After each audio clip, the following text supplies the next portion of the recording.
ವಿಶ್ವವಿಖ್ಯಾತ ಮಂಗಳೂರು ದಸರಾ ಸಂಭ್ರಮದಲ್ಲಿ ಜನರು ಭಕ್ತಿಭಾವದಿಂದ ತಲ್ಲೀನರಾಗಿರುವಾಗ ಕರ್ನಾಟಕ ರಾಜ್ಯದ ಉಪಮುಖ್ಯಮಂತ್ರಿ ಡಿಕೆ ಶಿವಕುಮಾರ್ ಕುದ್ರೋಳಿ ಶ್ರೀ ಗೋಕರ್ಣನಾಥ ಕ್ಷೇತ್ರಕ್ಕೆ ಭೇಟಿ ನೀಡಿದ್ದಾರೆ.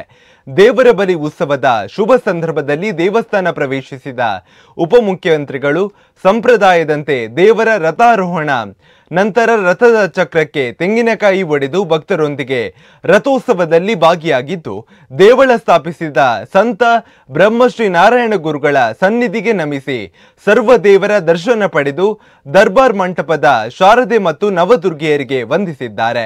ಶ್ರೀ ನಾರಾಯಣ ಗುರುಗಳು ಸ್ಥಾಪಿಸಿದ ಈ ಪುಣ್ಯಕ್ಷೇತ್ರಕ್ಕೆ ಭೇಟಿ ನೀಡಿರುವುದು ನನ್ನ ಸೌಭಾಗ್ಯ. ಮಂಗಳೂರು ದಸರಾ ವೈಭವ ಕಂಡು ಬಹಳ ಸಂತೋಷವಾಯಿತು ಎಂದಿದ್ದಾರೆ. ಇನ್ನು ಈ ಸಂದರ್ಭದಲ್ಲಿ ದೇವಸ್ಥಾನದ ಕೋಶಾಧಿಕಾರಿ ಪದ್ಮರಾಜ್ ಆರ್ ಪೂಜಾರಿ, ಟ್ರಸ್ಟಿಗಳಾದ ಸಂತೋಷ್ ಪೂಜಾರಿ ಮತ್ತಿತರರು ಉಪಸ್ಥಿತರಿದ್ದರು.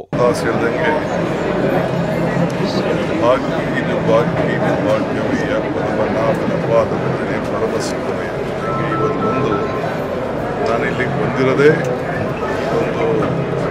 ಒಂದು ಪವಿತ್ರವಾದಂಥ ದೇವ ಸನ್ನಿಧಿಯಲ್ಲಿ ಇರುವಂಥ ದೇವಸ್ಥಾನದ ಗುರು ಹಿರಿಯರು ಮತ್ತು ಶಕ್ತಿ ದೇವತೆ ಮತ್ತು ಪೂರ್ಣೇಶ್ವರಿ ಶಾರದೆ ಎಲ್ಲ ಕೂಡ ಇವತ್ತು ನನಗೆ ಕರೆಸ್ಕೊಂಡಿದೆ. ನಾನಿಲ್ಲಿ ಬರೋಂಥ ಪರಿಸ್ಥಿತಿ ಇರಲಿಲ್ಲ. ನನ್ನ ಏಕಾಏಕಿ ಈಗ ನಾನು ಅಸ್ಸಾಂಗೆ ಹೋಗಿದ್ದೆ. ಅಸ್ಸಾಮಲ್ಲಿ ಒಂದು ಕಾರ್ಯಕ್ರಮಕ್ಕೆ ಹೋಗಿ ಅಲ್ಲಿಂದ ಬರಬೇಕಾದ್ರೆ ಹೈದ್ರಾಬಾದಲ್ಲಿ ಬಂದು ನನ್ನ ಫ್ಲೈಟ್ ಹಿಡಿತು. ನಾನು ಇಲ್ಲಿಗೆ ಬರೋಕ್ಕೆ ಅವಕಾಶನೇ ಇರಲಿಲ್ಲ. ನನ್ನ ಫ್ಲೈಟೇ ಇಲ್ಲಿಗೆ ಬರೋಕ್ಕೆ ಆಗ್ತಿರಲಿಲ್ಲ. ನನ್ನ ಸ್ನೇಹಿತಂಗೆ ಫೋನ್ ಮಾಡಿದ ತಕ್ಷಣ 5 ನಿಮಿಷಕ್ಕೆ ನನಗೊಂದು ಸ್ಪೆಷಲ್ ಫ್ಲೈಟ್ ಕಳಿಸ್ಕೊಟ್ರು.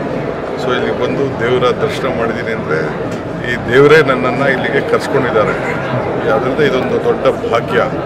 ಸೊ ಎಲ್ಲರೂ ಕೂಡ ಈ ರಾಜ್ಯದ ಜನತೆಗೆ ಇದೊಂದು ಇತಿಹಾಸವುಳ್ಳಂಥ ನಾರಾಯಣ ಗುರು ಸ್ಥಾಪನೆ ಮಾಡಿರೋಂಥ ಇದೊಂದು ದೇವಸ್ಥಾನ ನಮ್ಮ ಕರ್ನಾಟಕ ರಾಜ್ಯದಲ್ಲಿ ಮೊದಲಿಂದನೂ ಜನಾರ್ದನ್ ಪೂಜಾರಿ ನನಗೆ ಈ ದೇವಸ್ಥಾನ ಈ ಇತಿಹಾಸದ ಬಗ್ಗೆ ನೀನು ಬರಲೇಬೇಕಯ್ಯ ಅಂತ ಭಾಳ ಸತಿ ನನಗೆ ಹೇಳಿದ್ರು. ಬಂದು ಹೋಗ್ತಿದ್ದೆ, ಆದರೆ ದಸರಲ್ಲಿ ಬರೋಂಥ ಭಾಗ್ಯ ಸಿಕ್ಕಿರಲಿಲ್ಲ. ಈ ಕಣ್ಣಲ್ಲಿ ನೋಡಿ ಇದನ್ನು ವೈಭವನ ನೋಡಿಕೊಂಡು ಭಾಳ ಸಂತೋಷ ಆಯಿತು. ಇಡೀ ರಾಜ್ಯಕ್ಕೆ ಒಂದು ದೊಡ್ಡ ಐತಿಹಾಸಿಕವಾದಂಥ ಧಾರ್ಮಿಕ ಪ್ರವಾಸಿ ಕೇಂದ್ರ ಇದು. ಎಲ್ಲರೂ ಕೂಡ ಇಲ್ಲಿರೋಂಥ ಎಲ್ಲ ಭಕ್ತಾದಿಗಳಿಗೆ ಈ ಭಾಗದ ಜನರಿಗೆ ಒಳ್ಳೆಯದಾಗಲಿ ಅಂತೇಳಿ ಆ ಭಗವಂತನಲ್ಲಿ ಆ ತಾಯಿಯಲ್ಲಿ ನಾನು ಪ್ರಾರ್ಥನೆ ಮಾಡ್ತೇನೆ.